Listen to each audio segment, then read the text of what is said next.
I think this is probably the first time that I've been stuck on a train carriage with both the police and the EDL supporters.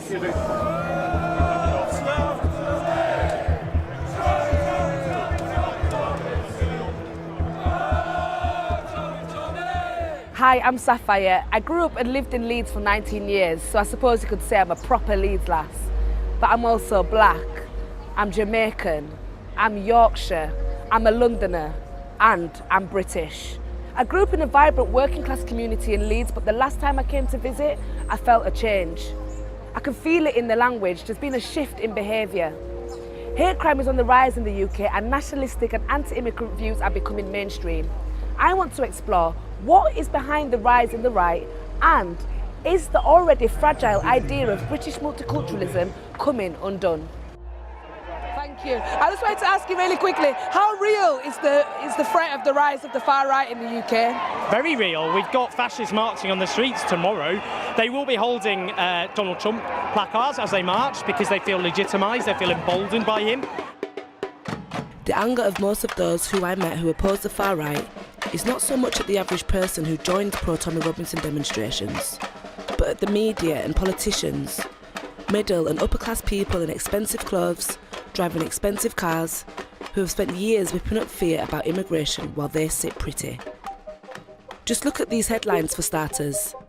These are all endorsed by editors of Britain's big media who rake in nice salaries, while politicians in Westminster have been talking about Islam as though it's a threat to Britain since the so-called war on terror started nearly 20 years ago.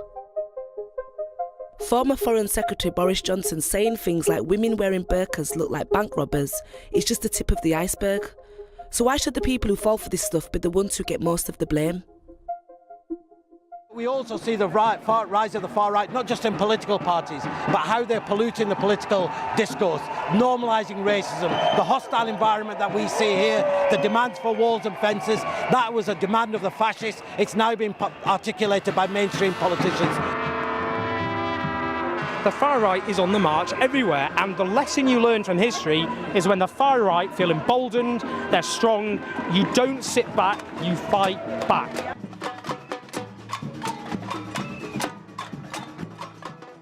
There's also powerful people behind this movement. Stephen Yaxley Lennon, more commonly known as Tommy Robinson, who founded the English Defence League, has reinvented himself as an anti-establishment champion and working class hero, but in fact earns a 5-figure salary which was until recently partially funded by US tech mogul Robert Shulman, who also sits on the board of the Friends of Israel's Defence Forces. Robinson has recently been released on appeal after being convicted of contempt of court for comments he made in a live stream as a trial was ongoing. His supporters claim the conviction was a case of state censorship, and the far right across the world has rallied behind him, from Donald Trump's son to the Netherlands' Geert Wilders. But in reality, the comments he made put the trial in question at risk of collapse, so I wanted to know, what's really behind all this Tommy Robinson mania? So just behind us, there's EDL members that have been barricaded and protected by the police. We're going to try and get in there and speak with them and see if they're preparing for the Tommy Robinson protest tomorrow. So we come here from Australia to stand with Tommy, to free Tommy, and to welcome Donald Trump. All the beautiful rights that we get to enjoy in the Western world, we're here to stand for them, because if Britain falls, Australia is next. I live in East London. I have never seen so much money spent on London. I don't know what this austerity is about. If you sound like us, you don't get the same rights. The only people that are fighting for this country, the people in it and the children's future, are standing here. And there's thousands which you'll see tomorrow if you go to Tommy's march. Where is that tomorrow? Whitehall. Whitehall. What time to? 3 o'clock. 3 o'clock. So today we've seen thousands of people protesting against Donald Trump and showing absolute resistance. Tonight we just saw a few sprinklings of Tommy Robinson protesters. I'm guessing tomorrow we'll see more of that.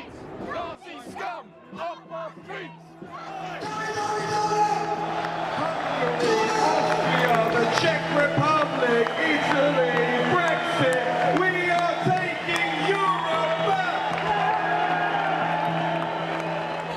I'm feeling less confident, nervous, in fact, unsafe.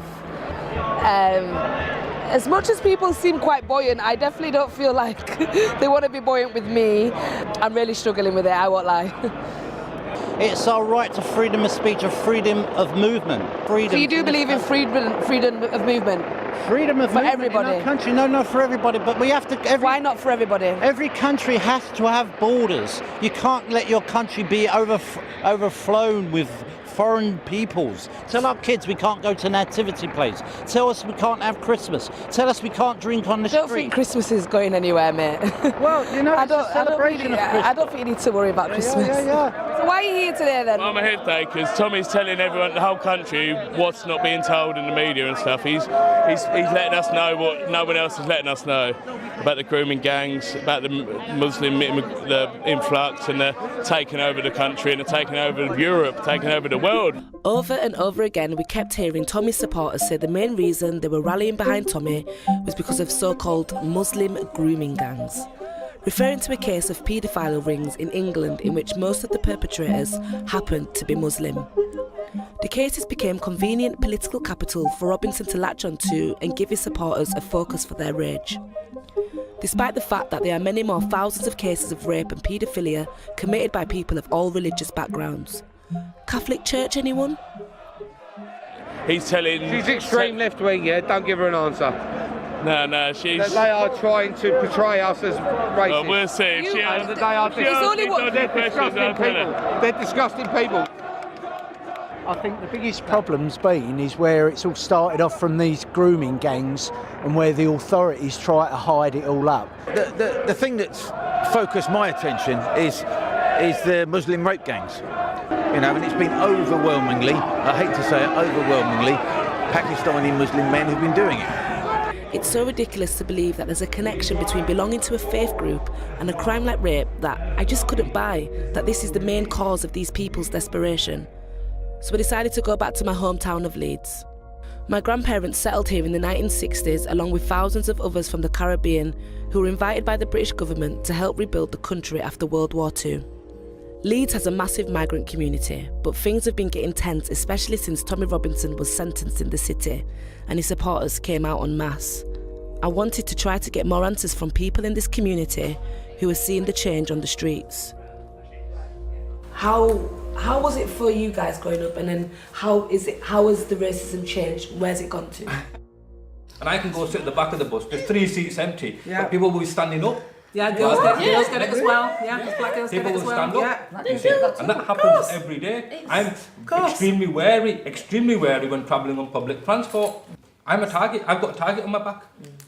That's how I feel. I think for me, just coming back to what Richard said, he mentioned Muslim grooming gangs, and that is very much the narrative that the media plays. When I was at the Tommy Robinson rally, the first thing they would say was these Muslim grooming gangs, these Muslim grooming gangs. So why are they being defined by faith instead of crime? Yeah. 1% want to turn the focus somewhere else. And at the moment, what they've got, because they've got a ready-made little agenda, is around this sexual abuse of white people by Muslim grooming gangs. In 2013, there were 57 cases. 57 cases, and you want to portray 1.7 million Pakistani men based upon 57 cases. That's the facts now. Even mathematically. Also in Leeds, I tracked down a former member of Robinson's EDL. He's gone from being an Islamophobe to being a Muslim himself. I wanted Chris to help me understand what's going on in the minds of young white people that are joining far-right groups. Before I was Islamophobic, I was a bigot, and I was against Islam taking over like everywhere and coming to bring Sharia law. But when you're saying stuff like that, it's baseless because you don't know what you're on about. 90% of the marches, not many people knew what they were even there for. I think a lot of people turned up for the piss up. A lot of people I spoke to there didn't even know why were there. You must have been in such a alienated space to think this, because how could... To think if Sharia law to come in this country, it'll take hundreds and hundreds of years before that sort of thing happened anyway. But there's only 5% of the population that are Muslim. It's a fallacy. It's crazy. The media has played a big part into what's happening in this society. From up above, the most corruption is from above. They're not bothered about what we're doing in these places. You know, you can see it. You know, if this park were to go right behind us, they won't rebuild it. They're not bothered. What the kids can do. There's no youth clubs, there's no nothing. There's no youth clubs? Not many. Not when I was a kid. There were loads. Yeah, when I was growing up, there were loads. How old are you? I'm 28. 29. Yeah, me too. I met one of my youth workers the other day. I had so much to do growing up. There was so much to do, but what for kids now?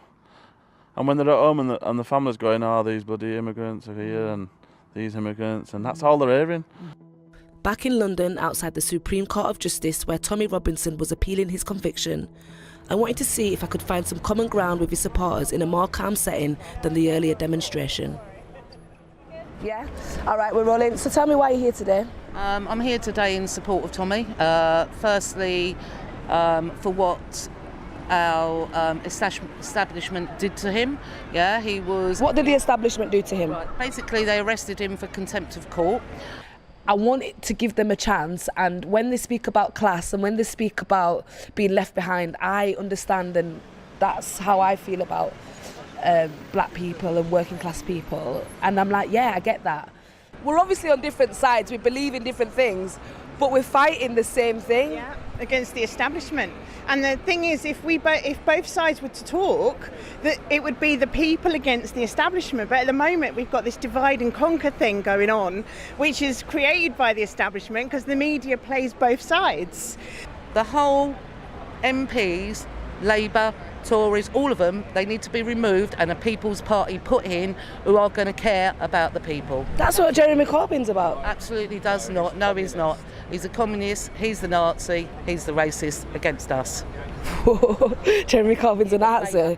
Oh, God. But then the hatred just comes creeping out.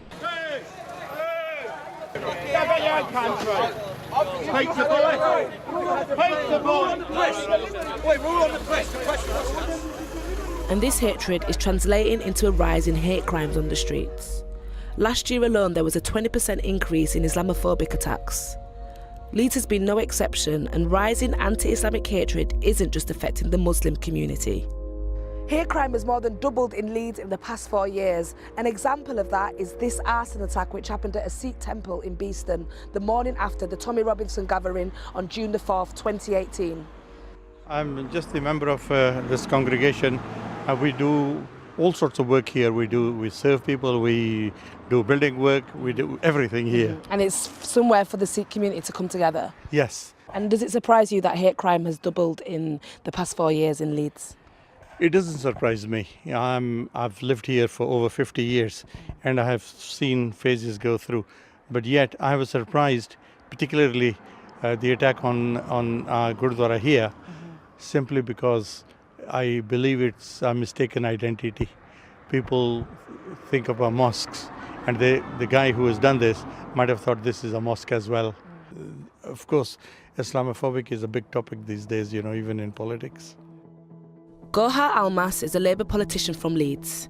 He blames the rising racist sentiment on the policy of austerity, which has seen ruthless cuts and privatisation carried out by the Conservative government since the financial crash.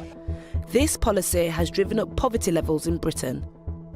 Poverty, I would say, and deprivation is mother of all evils. If you deprive a community, it gives birth to all sorts of evils, whether it be petty crimes and whether it be serious crimes, whether even it be race relations. It divides communities and there's a lot of resentment, like for example, within the communities, then people start to blame each other. So why are you getting more than I'm getting? Why are you living comfortably compared to me? Why have you got this and why have I haven't got this? So you get that fight between the haves and the have-nots. Councillor Almas and I stopped talking race relations for a moment whilst I danced to the theme tune of my childhood and enjoyed an ice cream while listening to local music hero Jumbo. Jumbo, Hey Jumbo Bumbo, how you doing? You alright? Good. Why don't you sing us that rap thing that you've got? You're right, I'm Sapphire. I'll pay you for it. I'm not. No, I don't know money. Can I sing you one of my first songs? Yeah. Will that be alright? So listen to this. Alright. Yeah. Say no to gangs and knives, say no to gangs and knives, say no to gangs and knives. The way these kids going, they ain't ever going to see paradise. Let's spin the dice, So at the Tommy Robinson rally, I was asking him, why do you support Tommy Robinson? What is it about him? And they're worried that their identity is being ruined by Sharia law and by Muslims and Islam. What are your thoughts on that? I think there's a lot of mythology and a lot of manipulation that goes on in terms of presenting Muslims and who Muslims are. Muslims are not from Mars, they're from the same planet, you know. And Muslims are your doctors, Muslims are your daily taxi drivers, Muslims are your takeaway guys, Muslims are your shopkeepers, Muslims are, you know, your secretaries, Muslims are everything, your surgeons. So everything that a normal person does, a Muslim does. But as Gohar said, this really is not about religion, but economics. History shows that the rise of the right is always connected to economic crises. In other words, crises of capitalism fertilises the ground for right-wing extremism to grow. This goes all the way back to the Wall Street crash of 1929 that sent shockwaves across the world and triggered the 10-year Great Depression. The most infamous beneficiary was Germany's Nazi Party, which was elected in 1933 on the slogan of work, freedom and bread. 40 years later, during the global recession of the 1970s, Britain's National Front was just one of Europe's far-right parties to see its membership grow. This period was arguably the height of the party's success, although it faced incredible resistance as working-class neighbourhoods opposed them, most famously in the Battle of Lewisham in south-east London. And while the current rise of the far-right in Europe is often connected to the 2015 refugee crisis, it actually has its roots in the 2008 economic crash. In England, Robinson's English Defence League was founded 1 year after it, and since, far-right parties across Europe have been doing better at the ballot box than ever before the crisis. Today, Robinson's claims to stand for free speech and working-class people who are looking for representation more than ever since the banking crash is often severely undermined by his supporters, who verbally and physically attack working-class leaders and activists, like Steve Headley, Assistant General Secretary of one of Britain's largest trade unions, who was glassed in the face after he gave a speech at a counter-demonstration to the Tommy Robinson rally. Headley blames the government for the brazenness of the far-right. We got attacked by a load of thugs, completely unprovoked, EDL, FLA thugs. I got hit in the face with a glass, and my partner got hit in the side with a metal chair. She was in hospital for 2 days. In the last 30 years in Britain, there's been no mainstream party representing the interests of the working class. We had a Blairite Labour Party, which was neoliberal and did workers no favours. Workers got poorer under Labour. They got even worse when the recession hit and the banking crisis under, I believe it was David Cameron, and then continued by Theresa May.